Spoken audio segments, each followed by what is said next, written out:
Hello दोस्तों, मेरा नाम है राहुल कुमावत। जैसे कि हमने दो प्रश्नावली के कुछ महत्वपूर्ण प्रश्न कर लिए थे। प्रश्नावली नंबर 3 के 2 पार्ट कंप्लीट कर चुके थे। ये पार्ट नंबर 3 है। इसमें कुछ MCQ क्वेश्चंस हैं जो आपकी परीक्षा की दृष्टि से बहुत महत्वपूर्ण है। जैसे कि पहला सवाल है, निम्नलिखित समीकरण युग्म होंगे x + y = 4 और x - y = 2। 2022 में आया हुआ क्वेश्चन है। हमें इसमें x और y का मान बताना है। जो x का मान होगा 3 और y का मान होगा 1। आप इसको चाहे तो प्रतिस्थापन विधि या विलोपन विधि से हल करके देख सकते हो। यहाँ पर 2x + y = 6 को संतुष्ट करने वाला समीकरण देखो 2023 में आया हुआ क्वेश्चन है और बहुत इंपॉर्टेंट क्वेश्चन है। हमें इस सवाल को किस प्रकार से करना है सुनो। देखो, हमें 2x + y = 6 दिए हुए हैं। इनमें जो ऑप्शन है, जो पहला टर्म होता है वो हमेशा x का मान होता है और जो सेकंड टर्म होती है वो हमेशा y का मान होता है। तो यहाँ पर x का मान 1 और y का मान 2 दे रखा है। हमें इनमें x और y का मान रख के देखना है। यदि x और y का मान रखने पर वो 6 के बराबर आ जाता है तो ये हमारा आंसर सही होता है। जैसे कि यहाँ पर पहले टर्म दे रखी है 1 और दूसरा दे रखा है 2, तो x की जगह हम 1 रखेंगे और y की जगह हम 2 रखेंगे। इसको हल करके देखो क्या 6 आ रहा है क्या। देखो 2 एकम 2 और 2, 2 और 2 कितने हो गए 4, मतलब 6 के बराबर नहीं है, तो ये ऑप्शन तो नहीं है। सेकंड देखो, तो यहाँ 2 रखेंगे, 2 दूनी 4 और यहाँ 1, 4 और 1 कितने हो गए 5, अर्थात ये भी नहीं है। इसको रख के देखो, 2 दूनी 4, 4 और 2 6, तो ये 6 के बराबर आ रहे। तो कौन सा होगा हमारा आंसर सी। अगला सवाल है, देखो ऐसा सवाल हमने करे हुए हैं। तो आप x का मान धरना है और y का मान आपको निकालना है, कर लोगे। जहाँ पर y का मान 2 आएगा, ऐसे यहाँ पर y का मान 10 दे रखा है, हल करोगे तो 0 आएगा। क्वेश्चन कह रहा है पिता की आयु पुत्र की आयु की 3 गुनी है। देखो इस बात को सुनो, ये कह रहा है जो पिता की आयु है वो पुत्र की आयु की 3 गुनी है। यदि पिता की आयु x वर्ष है, क्वेश्चन कह रहा है जो पिता की आयु है वो x वर्ष है, इसको मैं x वर्ष मान लूँ। 3 पुत्र की आयु होगी, मुझे पुत्र की आयु निकालनी है तो ये 3 हटना चाहिए, गुना में इधर की साइड भाग में हो जाएगा, तो x/3 बराबर पुत्र की आयु।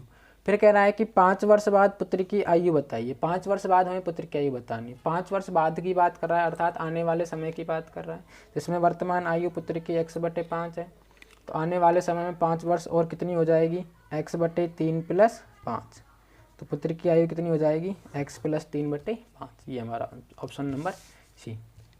यदि कि संख्या में इकाई का अंक a तथा दाई का अंक b हो तो वह संख्या क्या होगी a + 10b।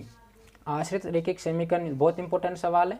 आश्रित रेखिक समीकरण के युग्म का एक समीकरण -5x + 7y = 0 है, तो दूसरा समीकरण हो सकता है 10x - 14y = -4।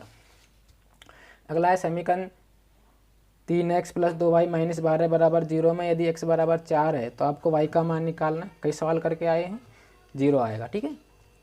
इसी प्रकार इसमें y का मान 12 दिया हुआ है, हल करोगे तो x का मान इसमें भी 0 आएगा। ऐसे यहाँ पर देखो ये x और y का मान दिया हुआ है, सिर्फ हमें m का मान याद करना है। यहाँ पर आपको x और y का मान रख के हल करना है, जहाँ पर m का मान -1 आ जाएगा। आगे यहाँ पर x का मान -2 रखना है और y का मान निकासना है, निकासोगे तो 5/3 आएगा। ये 6x + y = 10 को संतुष्ट करने वाला समीकरण जैसे जैसे अभी करके आए हैं वैसे वैसे सवाल होगा। तो 1,4 देखो रख के देखो, x की जगह 1 रख दिया और y की जगह 4। देखो 6 × 1 कराया 6, 6 और 4 कितने हो जाएंगे 10, 10 के बराबर आ रहे हैं। तो ऑप्शन नंबर फर्स्ट। दो संख्याओं का योग 35 है तथा उनका अंतर 13 है, तो वह संख्या, देखो दो संख्याएं, उन दो संख्याओं को, एक संख्या को मैं x मान लूँ और एक संख्या को मैं y मान लूँ। क्वेश्चन कह रहा है कि उन दो संख्याओं का योग हमें 35 दिया हुआ है, ठीक। इन दो संख्याओं का योग हमें 35 दिया हुआ है और इन दो संख्याओं का अंतर हमको 13 दे रखा है कि x - y = 13। देखो मैं अभी बात करूँ तो ये y से y कट गया, ये हो जाएंगे 2x बराबर जुड़ जाएगा 48। जैसे इसको काटेंगे तो x बराबर आ रहा है मेरे पास 24। यहाँ पर x का मान कितना आ रहा है 24। देखो 24 पहले आंसर में यही है और कहीं ना है, तो ऑप्शन नंबर ए। अगली है, देखो x का मान तुम्हें 0 रखना है, y का मान निकालना है। जैसे हल करोगे -17/9 आ जाएगा। ये समीकरण दे रखा है, इसमें भी x का मान दिया हुआ है, y का मान तुम्हें याद करना है। ये अभी अभी सवाल करके आए, इसका आंसर आएगा 1,4। अगला है कि समीकरण 2x - y = 17 में y का मान -1 है, x का मान तुम्हें निकालना है। तो ये सवाल बहुत इंपॉर्टेंट है।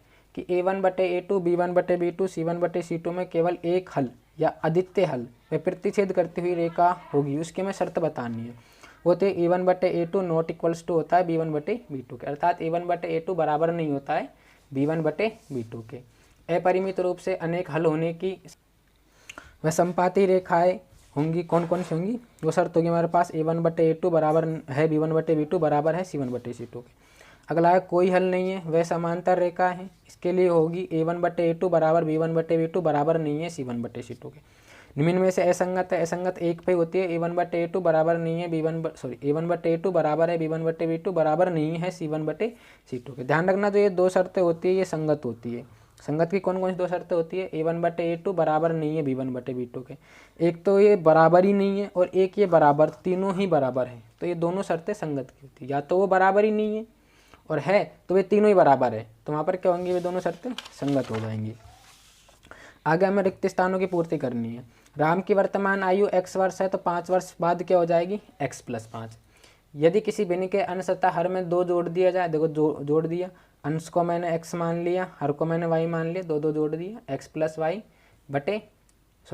2 बटे x + y। यदि किसी संख्या के इकाइकांक x तथा दायिकांक y हो तो वह संख्या क्या होगी, अभी लिखाया भी था ये x + 10y। जैवक की वर्तमान आयु x वर्ष तथा उसके पुत्र की वर्तमान आयु y वर्ष है तो 5 वर्ष बाद दोनों की आयु क्या हो जाएगी x + 5 और y + 5। देखो ये सवाल मैं करा चुका हूँ, बाकी ये 2022 में आया हुआ क्वेश्चन आपको करना है।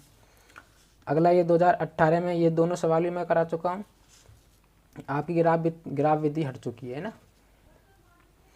ये 2013 में आया हुआ क्वेश्चन, बहुत सरल क्वेश्चन है। कैसे करोगे, क्रिकेट टीम के एक कोच ने एक बल्ले, तो एक बल्ले का मूल्य x रुपये मानोगे और एक गेंद का मूल्य y रुपये मानोगे। ये कह रहा है कि एक बल्ले और 2 गेंद 300 रुपये में खरीदी, बाद में एक ही प्रकार के अन्य 2 बल्ले, अब कितने बल्ले हैं, 2 बल्ले और 3 गेंदें 525 रुपये में खरीदी, तो याद कीजिए कि कोच ए बल्ला तथा गेंद कितने रुपए में खरीद सकता है। देखो बल्ले का मूल्य x मान लोगे और गेंद का मूल्य y मान लोगे। यहाँ पर कह रहा है कि एक बल्ला है तो एक बल्ले का मूल्य x रुपये है और एक गेंद का मूल्य y है। यहाँ पर गेंदें 2 है तो ये 2y हो जाएगा। जो इनने कुल मिला के इन दोनों के रुपये दिए वो 300 रुपये दिए। इसी प्रकार केस नंबर सेकंड में कह रहा है कि अब 2 बल्ले हैं साहब मेरे पास, एक बल्ले का मूल्य मैंने x मान रखा तो 2 बल्ले का मूल्य 2x और 3 गेंद, एक गेंद का मूल्य मैंने y मान रखा तो 3 गेंद का मूल्य 3y।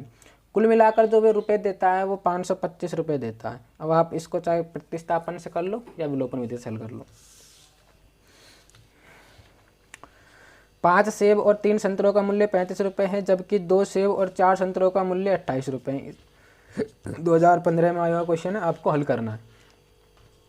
1 रबड़ और 7 रबड़ और 5 पेंसिल का मूल्य 58 रुपये है, जबकि 5 रबड़ और 7 पेंसिल का मूल्य 56 रुपये 2017 में आया हुआ है ना। बहुत काफ़ी सरल इक्वेशन बन जाएगी। इक्वेशन बनेगी 7x + 5y बराबर 58 और यहाँ से बन जाएगी 5x + 6y बराबर 56। इसको मैं हल करा चुका हूँ, 2019 में आया हुआ क्वेश्चन था। देखो 2016 में आया हुआ है कि 2 अभ्यास पुस्तिका और 3 पेंसिल का मूल्य 17 रुपये। तो अभ्यास पुस्तिका की संख्या मानोगे x और इसका मूल्य मानोगे y, मतलब इसका अभ्यास पुस्तिका का मूल्य मानोगे x रुपये और पेंसिल का मूल्य मान लोगे 27 रुपये, जो कुल वो 17 रुपये दे रहा है। तो इक्वेशन बनेगी 2x + 3y बराबर 17 और यहाँ पर 3x + 4y बराबर 24। हल कर लोगे। बाकी और सब सवाल मैं करा चुका हूँ। धन्यवाद, मिलते हैं अगले वीडियो के साथ।